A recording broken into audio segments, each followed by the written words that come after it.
Olá, boa noite.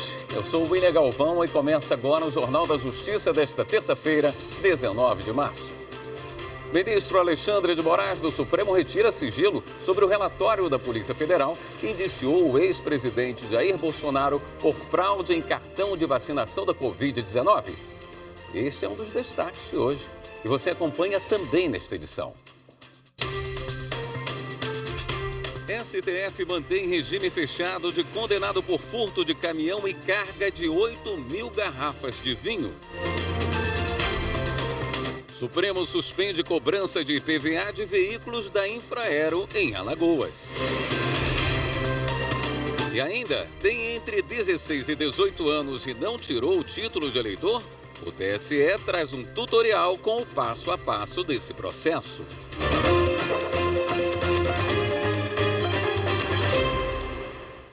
O ministro Alexandre de Moraes, do Supremo Tribunal Federal, retirou o sigilo das principais peças do inquérito que investiga fraude em cartões de vacina contra a Covid-19.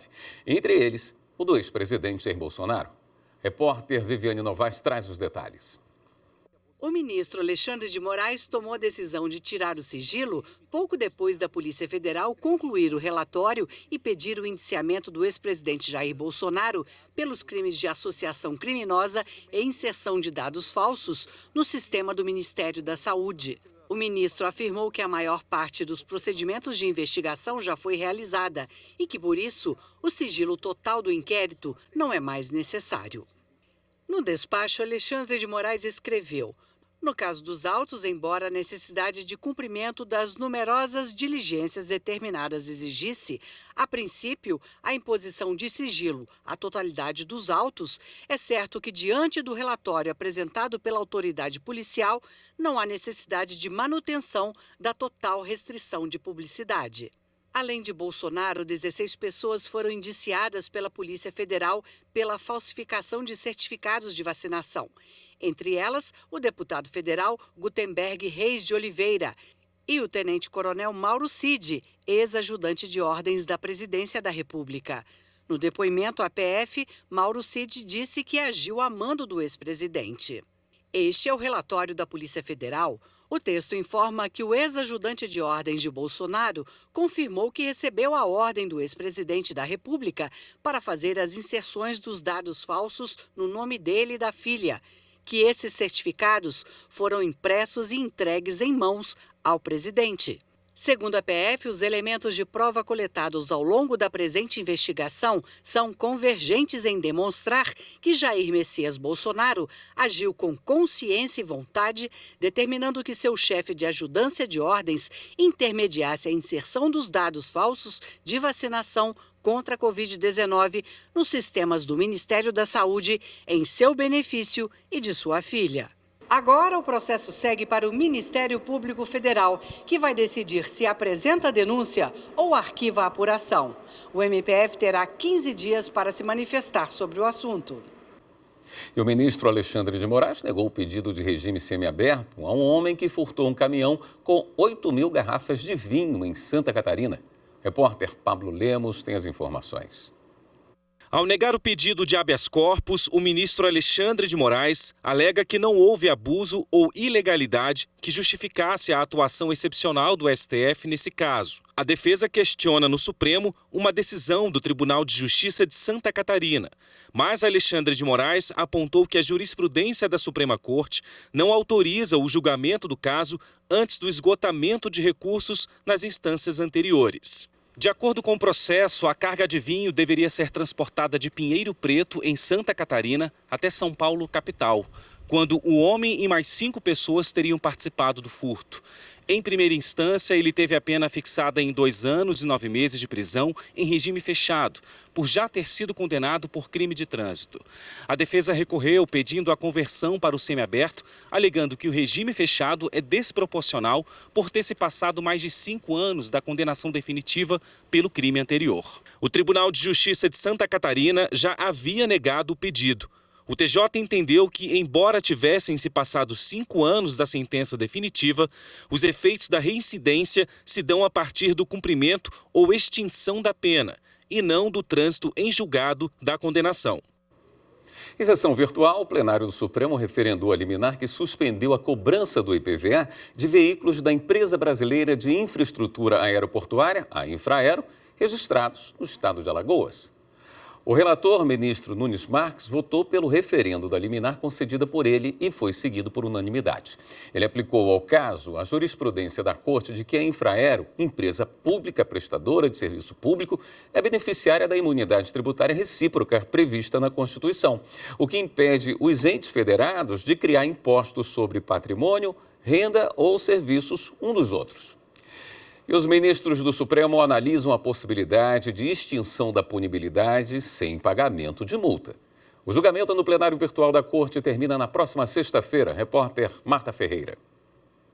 O questionamento foi feito ao Supremo pelo Partido Solidariedade e se refere ao artigo 51 do Código Penal, em que a redação atual foi dada pela Lei 13.964 de 2019, o chamado pacote anticrime.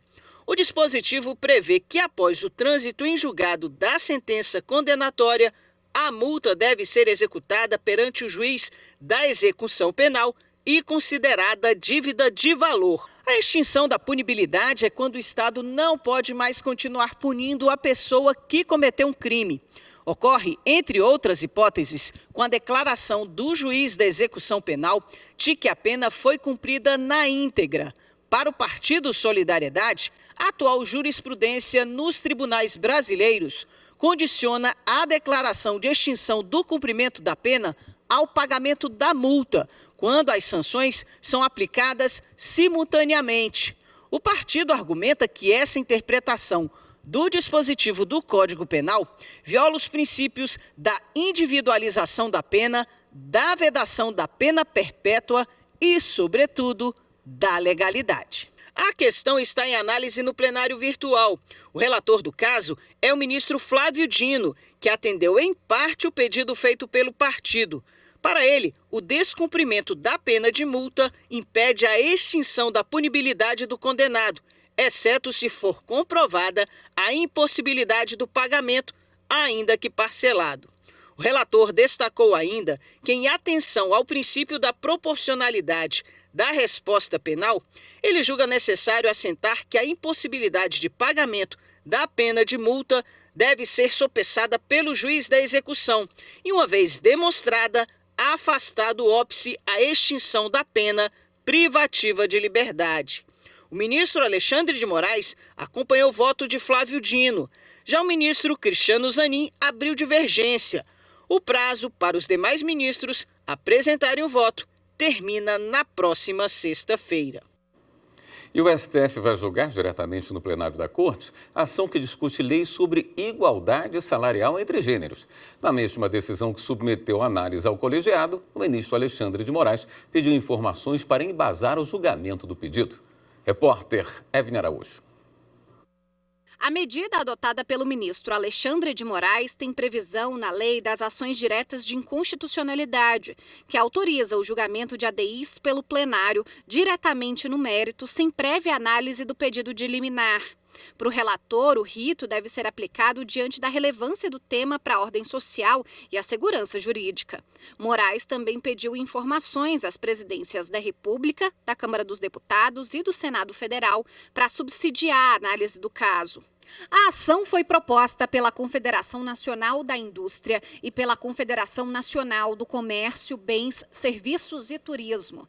As entidades pedem que o Supremo examine pontos da lei sancionada no ano passado, que trata da igualdade salarial entre homens e mulheres que exercem a mesma função. As confederações explicam que não está em discussão o princípio constitucional da isonomia, mas apenas a necessidade de adequação da legislação para que desigualdades legítimas e objetivas, como o tempo na função e na empresa e a perfeição técnica do trabalho, não sejam consideradas como discriminação por gênero. Após o prazo de 10 dias para as informações, o processo deve ser encaminhado à Advocacia Geral da União e à Procuradoria-Geral da República para que se manifestem no prazo de 5 dias. A seguir, a gente fala sobre o julgamento dos acusados da morte do jogador Daniel Correia. Voltamos a instantes.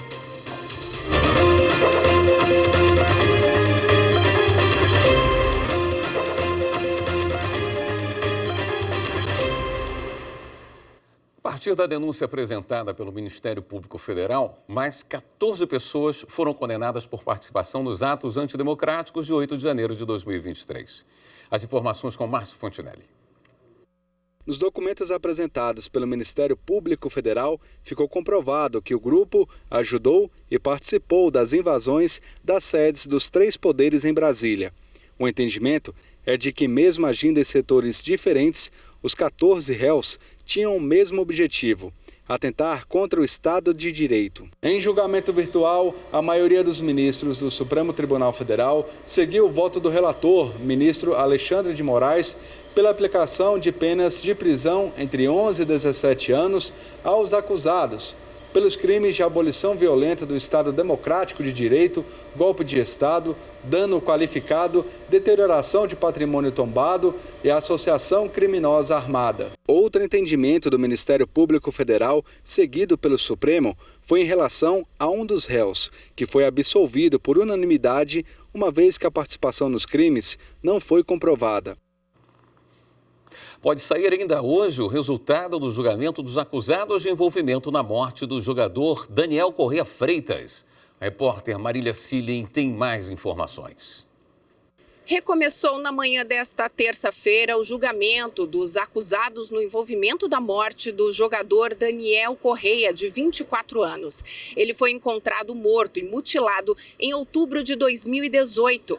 O julgamento acontece no Fórum de São José dos Pinhais, aqui no Paraná. Desde o início dos trabalhos, com a escolha dos jurados, já são mais de 15 horas de sessão.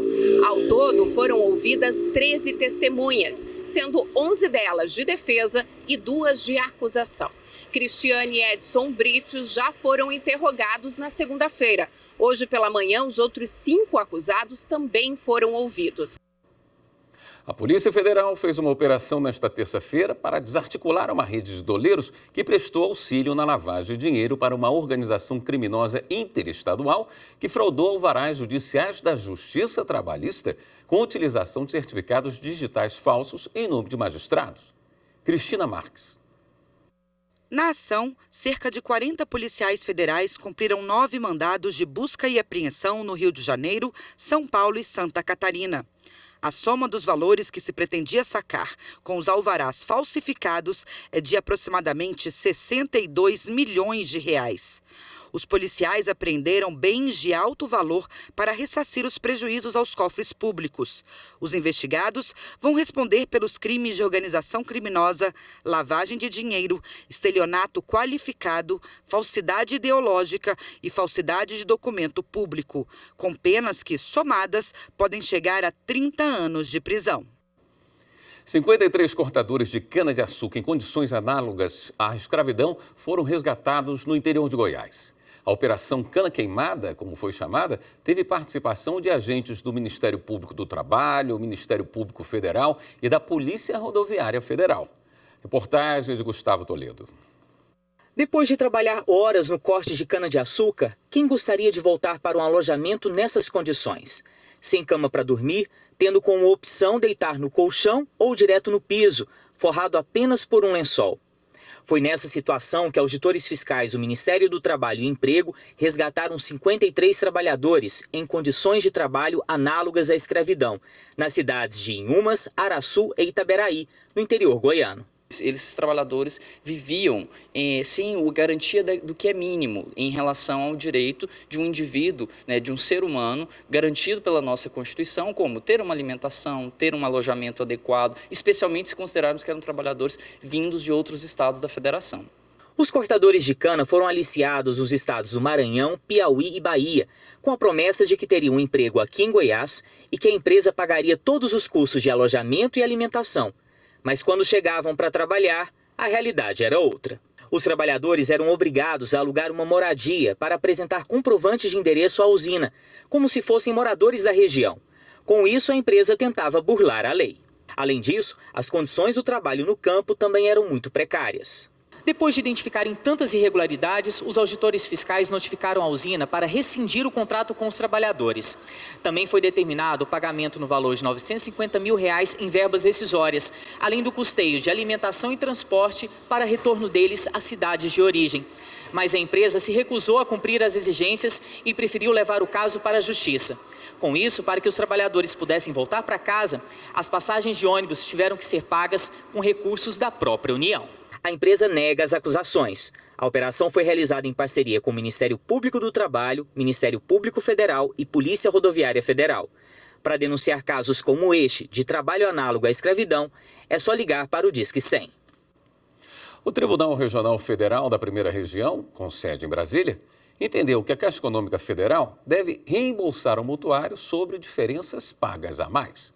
Quem dá os detalhes é a repórter Ana Paula Souza. A quinta turma do TRF da Primeira Região assegurou a um mutuário do Sistema Financeiro de Habitação a devolução dos valores pagos a mais por ele dentro do contrato de aquisição de um imóvel financiado pela Caixa Econômica Federal. O mutuário comprovou, por meio de laudo da perícia judicial, que mesmo depois de liquidado, o contrato de financiamento imobiliário permanece um saldo a seu favor de quase R$ 11 mil, resultante do pagamento a mais de prestações. Sendo assim, o relator do processo, o desembargador federal Carlos Augusto Pires Brandão, determinou o ressarcimento desse valor pela Caixa ou será caracterizado enriquecimento ilícito do banco. Com relação ao pedido do autor de pagamento de danos morais pelo ocorrido, o TRF1 entendeu que não foi demonstrado pelo mutuário sofrimento físico ou psíquico fora do normal, nem ofensa a direito de personalidade que justifique reparação por danos morais. O Superior Tribunal de Justiça recebeu listas do Ministério Público e de tribunais regionais federais com candidatos a 2 vagas de ministro. Os detalhes com Samanta Peçanha. As listas recebidas dos tribunais regionais federais, do Ministério Público Federal e dos MPs estaduais serão utilizadas para o preenchimento das vagas abertas após a aposentadoria das ministras Laurita Vaz e a Suzete Magalhães. Ao todo, são 41 nomes indicados pelo MP e 17 pelos 6 TRFs. Ainda não há data marcada para a sessão do Pleno do STJ, que vai formar as 2 listas tríplices a serem encaminhadas à Presidência da República. Cabe ao presidente escolher os nomes que serão enviados ao Senado Federal para a sabatina na Comissão de Constituição, Justiça e Cidadania. Após a aprovação pela comissão e pelo plenário do Senado, os indicados são nomeados e empossados como ministros do STJ. As listas com os nomes podem ser conferidas no site do tribunal.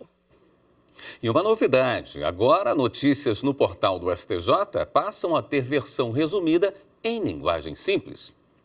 Decisões mais próximas da população.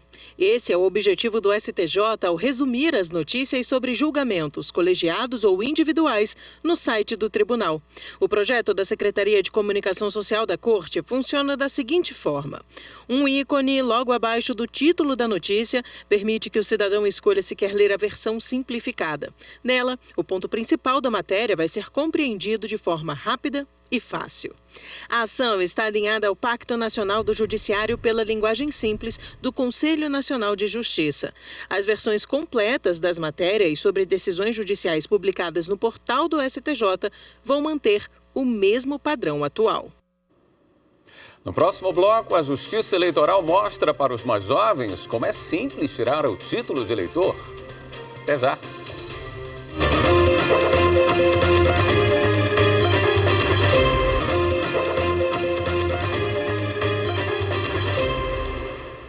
A Justiça Eleitoral está mobilizada na Semana do Jovem Eleitor. É para incentivar quem tem entre 16 e 18 anos a votar nas eleições municipais deste ano. Agora você vai conhecer o Patrick Parreira, de 17 anos. Ele visitou a sede do TSE e explorou a história do voto feminino e até tirou o título eleitoral online. O Patrick conta como é fácil se envolver com a democracia. Vamos ver. Oi pessoal, eu sou Patrick Parreira, tenho 17 anos e hoje resolvi conhecer o Tribunal Superior Eleitoral. É um prédio grandão, foi projetado pelo arquiteto Oscar Niemeyer. Bonitão, né? São 10 andares e tudo aqui é referente às eleições, até o elevador. Passeando pelo tribunal, conheci as exposições do TSE. Aqui são as principais mulheres que fizeram parte da história do voto feminino no Brasil. Aqui é o Museu do Voto. Caraca, olha o tamanho dessa urna. E tem um monte. Na verdade, tem todos os modelos que já fizeram parte das eleições. Legal, né? Conheci também o plenário do TSE. E é aqui que são julgados os processos eleitorais. Show, né? E já que eu tava no TSE, resolvi tirar o meu título de eleitor ali mesmo. É porque pela página do TSE dá pra fazer isso de qualquer lugar, desde que tenha internet, né? E foi bem fácil. Eu tive que preencher um formulário com meu nome, endereço, coloquei os documentos que pediam. Depois disso eu fiquei pensando em algumas coisas e fiquei com algumas dúvidas e resolvi ligar para a ouvidoria do TSE. Ouvidoria Valmir. Oi Valmir, tudo bem? Meu nome é Patrick. Eu acabei de tirar meu título e eu queria saber se eu estou apto a votar. Patrick, assim que você faz a solicitação do título, ela fica pendente de coleta biométrica. Aí, nesse caso, você tem que comparecer ao cartório eleitoral que recebeu a sua documentação e fazer essa coleta para, então, você receber o título eleitoral no próprio cartório. E quem quiser mudar o lugar de votação? Você pode trocar seu local de votação, sim, tanto pela internet quanto presencialmente no cartório, até o dia 8 de maio. Outra pergunta. Perdi meu título. E agora? Você pode fazer uma nova impressão do título pelo site do TSE, ou usar o e-título, desde que ele tenha foto. Caso contrário, leve um documento oficial com foto. Valmir, muito obrigado pelas suas informações. A Justiça Eleitoral agradece. Até logo. Até logo. Bom, pessoal, é isso. Esse foi meu dia no TSE. E lembrando que se você tem alguma dúvida sobre o processo eleitoral, você pode fazer igual a mim, ligar na ouvidoria ou acessar o site tse.jus.br e deixar lá a sua pergunta. Valeu, pessoal! Direito sanitário foi o tema da aula oferecida aos novos juízes substitutos do Poder Judiciário de Mato Grosso. A programação faz parte do curso de formação inicial. Repórter Maritza Fonseca. Na Vara da Saúde, em Mato Grosso, no ano passado, tramitaram mais de 2.200 processos. E nos 2 meses de 2024, a Vara já reuniu 1.500 ações. O acesso a medicamentos lidera os pedidos, seguido da solicitação de unidade de tratamento intensivo e transferências hospitalar. Por isso, compreender toda a regulamentação é essencial para facilitar o trabalho dos magistrados e garantir a proteção dos direitos do cidadão e do Estado. Este módulo sobre direito sanitário, ministrado pelo juiz membro do Comitê da Saúde do Tribunal de Justiça de Mato Grosso, prepara os novos juízes substitutos para a prática no dia a dia forense como parte do COF. É imprescindível que o magistrado e a magistrada compreenda esse fenômeno, essas diferenças, por que ocorre a judicialização tanto da pública como da suplementar e como enfrentar isso, né? Como que se lida com isso no dia a dia. E, então a minha fala basicamente é para trazer um panorama desse aspecto legal, um panorama das ações do Comitê de Saúde, o entendimento do funcionamento do Núcleo de Apoio Técnico da Saúde Pública, que é o que nós temos hoje. Enfim, é uma visão bem prática com base na nossa realidade local e de que forma que o STJ e o STF vêm lidando com essas ações, né? Este magistrado destacou a relevância do tema para a atuação do juiz de primeiro grau. A judicialização da saúde, além de ser extremamente debatida nos tribunais superiores, ele consome muito do juiz que está na ponta, em especial o juiz da vara plena, porque entra num conflito entre garantir o direito do cidadão, do indivíduo, a ter um tratamento adequado, fornecido pelo SUS, um tratamento universal, gratuito, ao mesmo tempo das pessoas que estão na regulação, da forma como o juiz vai conduzir esse processo para poder alinhar todos os direitos e deveres, os direitos do indivíduo e os deveres do Estado. Esta edição do Jornal da Justiça fica por aqui. Obrigado pela companhia, uma ótima noite para você.